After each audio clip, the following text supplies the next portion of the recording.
ഇപ്പോൾ ഉത്തരാഖണ്ഡ് കൊണ്ടുവന്ന ഈ ബില്ല് പരിശോധിക്കുമ്പോൾ ഇത് ദക്ഷിണേന്ത്യൻ സംസ്ഥാനങ്ങളിൽ ഒട്ടുമിക്കവർക്കും സ്വീകാര്യമല്ലാത്ത ഒന്നാണ്. കാരണം കസിൻസിനിടയിൽ വിവാഹം നടക്കുന്നത് ഏറ്റവും കൂടുതൽ നടക്കുന്നത് ദക്ഷിണേന്ത്യൻ സംസ്ഥാനങ്ങളിലാണ്.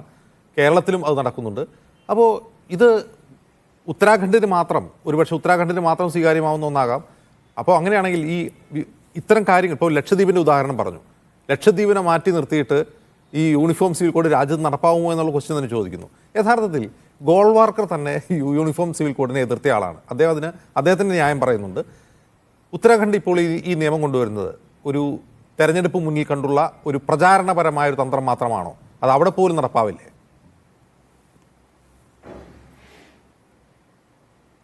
ജിംസെ, അങ്ങുന്നയിച്ച ചില സംശയങ്ങൾ രാജ്യത്തിൻ്റെ ഭരണഘടനാ നിർമ്മാണ സഭയിൽ വന്നതാണ്. ഡിബേറ്റ് വായിച്ചാലറിയാം.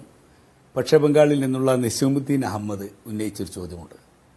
അദ്ദേഹം ചോദിച്ച്, നിങ്ങൾ ഇവിടെ ഏക സിവിൽ കോഡ് നടപ്പാക്കാൻ പോകുന്നുവെങ്കിൽ നിങ്ങൾ അതിനുവേണ്ടി ഉപയോഗിക്കുന്ന കോഡ് ഏതാകും? അത് ഈ രാജ്യത്തിലെ ഭൂരിപക്ഷ കോഡാകുമോ എന്നുള്ള രീതിയിലുള്ള ചോദ്യങ്ങൾ വരെ അന്ന് ഉയർന്നു വന്നു. ആ ചോദ്യങ്ങളൊക്കെ ഉയർന്നു വന്നപ്പോഴാണ് ഡോക്ടർ അംബേദ്കർ ഇത് മാർഗനിർദ്ദേശക തത്വം എന്ന രീതിയിലേക്ക് മാറ്റാനിടയായ കാരണങ്ങൾ എന്നാണ് പറയുന്നത്. എന്ന് മാത്രവുമല്ല, ഇത് നേരത്തെ സൂചിപ്പിച്ചതുപോലെ ഇതൊരു മുസ്ലിങ്ങളെ മാത്രം ബാധിക്കുന്ന പ്രശ്നമായിട്ടൊന്നും ഞങ്ങളാരും പറയുന്നില്ല. അതേ സമയത്ത് നേരത്തെ ഞാനിവിടെ സൂചിപ്പിച്ച ഏകദേശം 700-ലധികം എത്തിക്സ് ഗ്രൂപ്പുകളുണ്ട് എന്ന് പറഞ്ഞാൽ അത് രാജ്യത്തിന്റെ ജനസംഖ്യയുടെ വലിയൊരു ശതമാനമാണ്.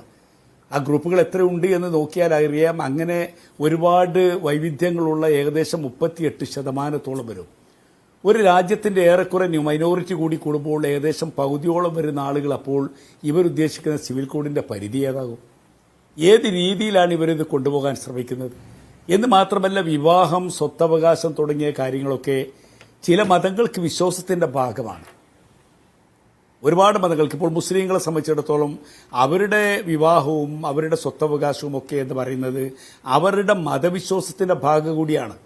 അങ്ങനെ ആ മതവിശ്വാസത്തിന്റെ ഭാഗമാകുന്നതിന് കൃത്യമായ ചില നിയമങ്ങളും അതുപോലെ തന്നെ അതിന് കാരണമായി ഭവിക്കുന്നത് എന്ത് എന്നൊക്കെ വിശദമായി ചർച്ച ചെയ്യപ്പെട്ടാൽ ബോധ്യമാകും.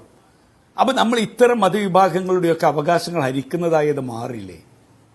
അവരുടെ വിവാഹമോചനമാകട്ടെ, അല്ലെങ്കിൽ അവരുടെ യുദ്ധയാകട്ടെ, അതല്ലെങ്കിൽ അവരുമായി ബന്ധപ്പെട്ട തലാഖുമായി ബന്ധപ്പെട്ട വിഷയങ്ങളാകട്ടെ, ഇതൊക്കെ ഓരോ മതങ്ങൾക്കും ആ മതങ്ങളുടേതായ നിയമങ്ങളുണ്ടല്ലോ. ആ നിയമം അനുസരിച്ചാണല്ലോ അവർ ജീവിക്കുന്നത്. അവരുടെ സ്വത്തവകാശത്തിന്റെ കാര്യത്തിൽ ആ നിയമങ്ങളുണ്ട്.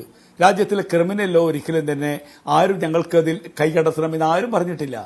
പക്ഷേ ഒരു മനുഷ്യന്റെ സിവിൽ നിയമങ്ങളനുസരിച്ച് ജീവിക്കാനുള്ളവന്റെ അവകാശത്തെ ചോദ്യം ചെയ്യാൻ പാടില്ലല്ലോ.